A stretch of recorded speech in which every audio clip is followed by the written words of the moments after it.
нужно делать. В какой-то стране демократия подходит, в нашей стране демократия не подходит.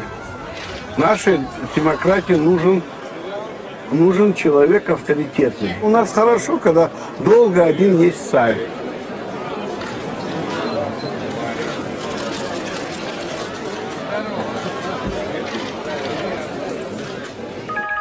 Извините, господа. Да. Он будет участвовать в выборах?